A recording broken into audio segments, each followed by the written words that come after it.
예, 안녕하세요. 저는 주식회사 아크릴 대표를 맡고 있는 박외진이라고 합니다. 아크릴은 인공지능 관련 기술을 개발하는 회사고요. 오늘 저는 감성 공감 그리고 인공지능이라는 이야기를 여러분이랑 나눠보고자 합니다. 주제가 좀 쉬울 수도 있고 아니면 막연할 수도 있을 것 같아요. 이야기 시작하기 전에 감성이 없는 세상을 한번 상상해 보도록 하겠습니다. 다양한 상상이 가능하겠지만 헐리우드의 커트 위머라는 감독께서 만드신 작품, 그런 세계관을 상정한 작품이 있었어요. 그래서 감정을 느끼는 것을 범죄로 상정하고, 왜냐하면 감정이 여러 가지 증오나 분노 이런 것들로 전쟁도 일으키고 범죄도 만드니까. 그래서 그 세계에서는 감정을 느끼는 것은 큰 범죄였고, 감정을 느끼는 사람들을 처단하는 어떤 조직이 이야기가 담긴 영화예요. 짐작하실 수도 있겠지만, 근데 이제 처단하러 다니던 두 명의 주인공 중에 한 명이 어떤 시집을 읽고 감정을 느끼게 됩니다. 그래서 친구가 이제 예전 동료를 처단해야 되는 상황을 맞이하게 돼요. 같이 보실까요? We both know they never go easy. Then I'm sorry. No, you're not. You don't even know the meaning. It's just a vestigial word for a feeling you've never felt. Don't you see, Preston? It's gone. Everything that makes us what we are traded away. There's no war. No murder. What is it you think we do? No. You've been with me, you've seen how it can be, the jealousy, the rage. A heavy cost. I paid gladly. 네. 근데 감정이 없는 세상, 비현실적이죠. 근데 어쨌든 굉장히 상막할 것 같긴 해요. 그러면은 이제 감정이 뭘까? 거기에 대해서 한번 들어볼까요? 명확한 하나의 정의가 있어서 모든 사람들이 그 정의를 쓰고 있는 상황은 아닌 것 같아요. 그래서 굉장히 다양한 논의들이 있는데, 대충 이런 것 같습니다. 외부의 어떤 자극에 의해서 형성되는 내면의 상태? 라는 공통적인 의견 하에서 조금씩 용어가 달라요. 자극이 들어왔을 때 바로 본능적으로 이제 신경질적으로 반응하는 걸 느낌, feeling이라고 하고, 그게 이제 각자가 갖고 있는 사회적 학습 상태에 따라서 구체화되고 체계화되면 그걸 정서, 이모션이라고 얘기를 하고요. 그게 이제 롱텀 메모리로 가가지고 나에게 장기적인 상황을 만들어 놓고 기분, 무드 이렇게 얘기를 하고, 이런 거 다 총칭해서 이제 감성 이렇게 얘기하는 것 같아요. 특히 이제 학계에서는 이모션 이런 말보다 이제 어펙트라는 말을 더 많이 쓰고 있는 것 같고. 근데 그러면 이제 종류는 뭐가 있느냐? 학자들마다 차이는 있지만 이런 종류가 있는 것 같다. 기본 정서 모델이라고 폴 에크만이라는 학자가 주장을 했고요. 감정은 사실은 여러 가지 구성 요소가 있어. 예를 들면 긍정이야, 부정이야, 또 얼마나 세? 이러면은 2차원적인 정보가 되잖아요. 2차원 평면상의 한 점일 수 있어. 이런 차원 모델이라는 게 있거든요. 정서 모델은 잘 아시죠? 월트 디즈니의 인사이드 아웃. 폴 에크만이 주장했던 6가지 기본 감성 하나하나를 의인화해가지고 대화하는 그런 애니메이션이었죠. 그래서 지금까지 말씀드린 거를 대충 그려보면 이런 모양일지도 모르겠어요.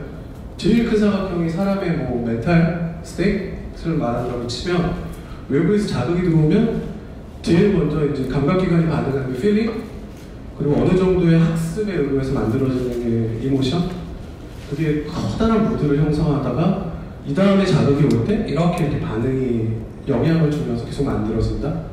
이런 거라고 아주 학술적으로는 아니지만 공감대를 만들 수 있는 정도의 의견인 것 같아요. 자, 그럼 감성은 어떤 역할을 할까? 너무 쉽죠? 자, 별점이나 최진순으로만 추천하는 게 아니라, 그 영화를 분류하는 게 아니라, 소비했을 때 어떤 감정을 느끼냐, 이런 식의 새로운 정보 구조화 기법일 수도 있고, 무엇보다 소통할 때 짱인 것 같아요. 그게 재밌거든요. 그죠? 그리고 어떤 기분이면 어떤 음악을 들어, 큐레이션 이런 것도 될 것 같고요. 그리고 남들과 다른 서비스를 만들어내는데 왠지 중요한 뭔가 될 수 있을 것 같고 신기해요. 누군가의 감성을 안다라는 것. 그리고 개인화 서비스를 만드는데 굉장히 중요한 도구가 될 수 있을 것 같고, 그리고 누군가를 이해하는데 굉장히 큰 도움이 될 것 같아요. 그리고 힘들어한다고 뭐 안아준다, 감싸준다 이런 거 생각할 수도 있죠. 그리고 무엇보다 기계나 컴퓨터에 적용이 된다면 좀 더 사람 같은 뭔가가 만들어질 수도 있을 것 같거든요. 감정의 어떤 힘을 보여드리기 위한 간단한 샘플을 한번 보여드릴게요. 자, 음성 합성된 목소리예요. 너무 괴로워하지 마. 그러다 그녀는 화들짝 놀라면서 이렇게 대답했다. 실례지만 은진이 있어요. 이거를 강제로 기쁨이라는 감성을 주입해서 음성 합성을 해볼게요. 너무 괴로워하지 마. 그러자 그녀는 화들짝 놀라면서 이렇게 대답했다. 실례지만 은진이 있어요. 이번에는 강제로 우울함을 주입해서 합성한 거예요. 너무 괴로워하지 마. 그러자 그녀는 화들짝 놀라면서 이렇게 대답했다. 실례지만 은진이 있어요. 분명히 오버이긴 해요. 하지만 뭔가 다른 느낌이 좀 있는 것 같기도 해요. 자, 저 많은 역할 중에 소통 이해, 그 사람 같다. 저는 이 자리에서 저걸 이제 공감이라고 부르려고 합니다.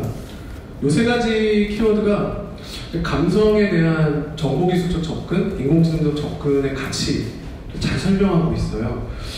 감성 컴퓨팅이라고 MIT 미디어랩 로잘린드 피카드 교수께서 쓰신 텍스트의 서문에 나오는 세 가지 가치이기도 합니다. 그래서 뭐 이렇게 아주 텍스처하게 설명드릴 수도 있는데 가상의 서비스를 가지고 한번 예를 들어 볼게요. 소통부터. 감성은 아시겠지만 가장 개인적이고 가장 강력한 정보의 표현이거든요. 자, 소개팅을 나갔다 온 친구와 대화를 해요. 뭐 하냐?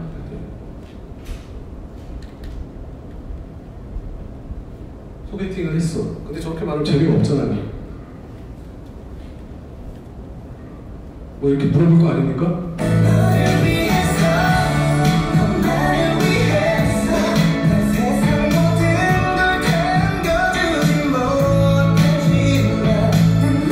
반전이 나와요.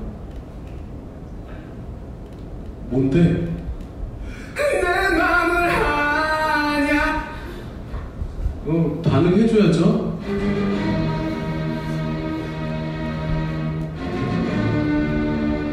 자, 이런 컨텐츠 도움을 받아서 소통을 한번 강력하게 해보는 뭐 그런 서비스가 있다고 치죠.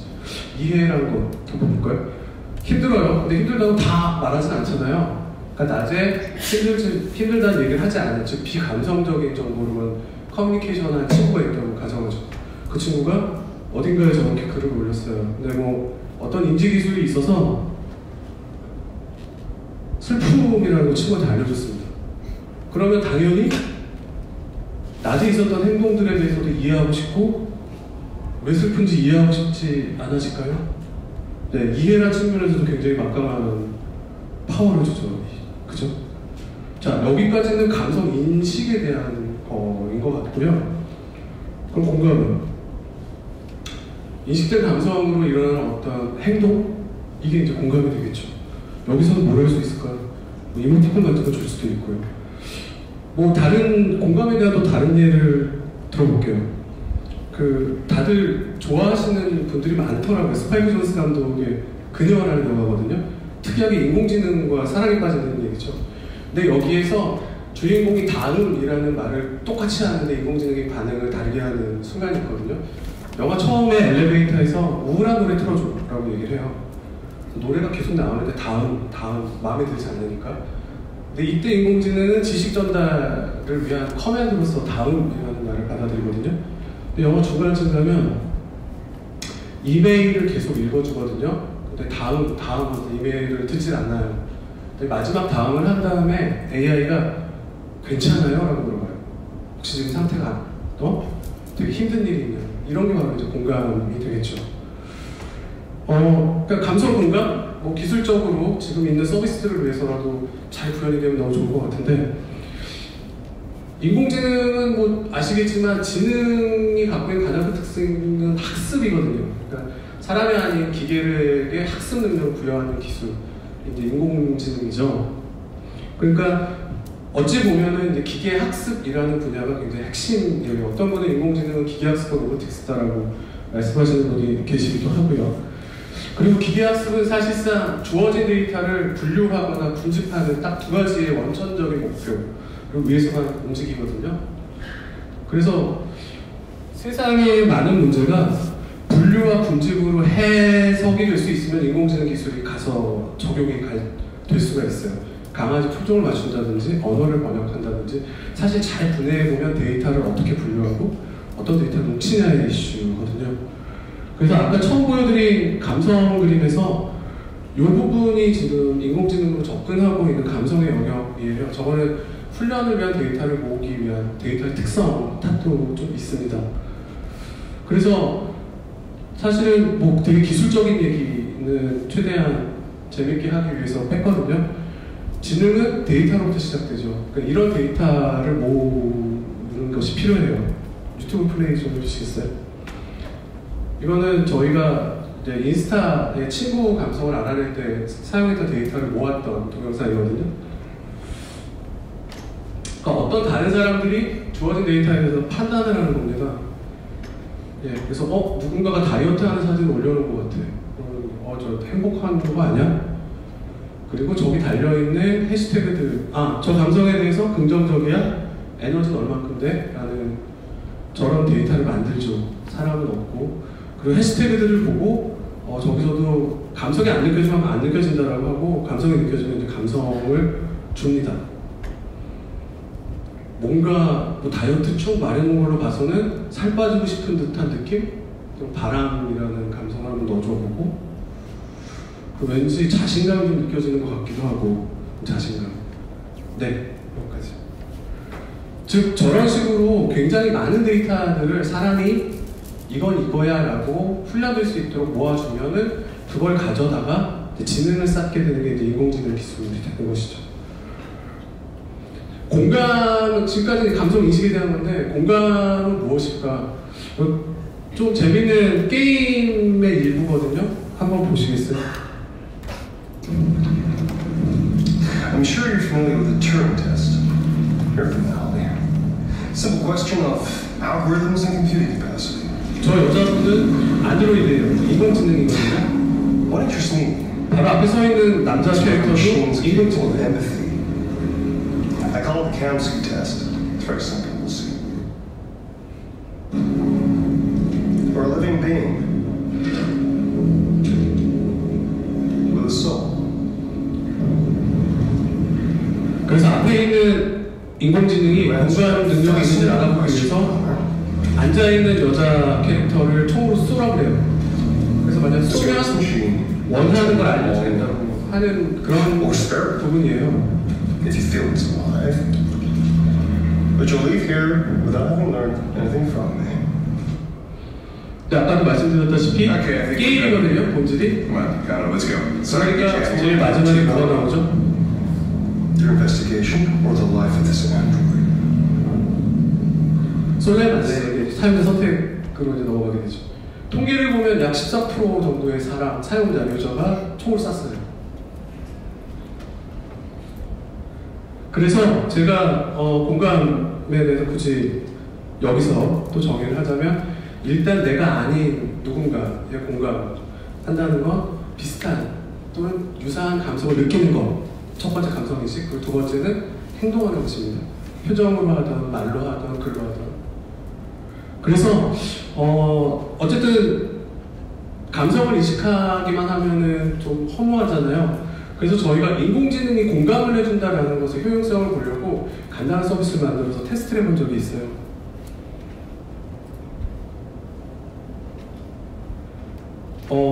이거는 저기 감성인식 기술 예거든요. 저기 저런 예제가 있는데 한번 분석하게 눌러봐 주세요. 아니, 네. 뭐 이런 식으로 쭉 나와요. 그 안에 들어있는 감정들이. 그 공감에 대해서도 한번 보여드릴게요. 그것도 보여드릴까요? 예, 이거는 로봇이 이제 사용자를 보면서 사용자가 말하는 걸 이제 느끼는 부분이거든요. 예, 아래로 내려봐 주시면 분석하기. 그러니까 표정, 음성, 그 음성이 갖고 있는 그 메시지 이런 걸 같이 분석하는 모습이에요. 네, 보시면은 각각의 어떤 감성 그리고 전체적으로 어떤 감성이다. 저건 이제 드라마를 중심으로 학습을 한 내용이에요. 그리고 마지막으로 공감을 잠깐 보여드리면, 위에서 예를 들어서 저런 글이 있다고 치면 자기가 학습한 내용 중에서 저런 시대에 이제 공감글을 주는 거죠. 조금만 올려봐 주시겠어요?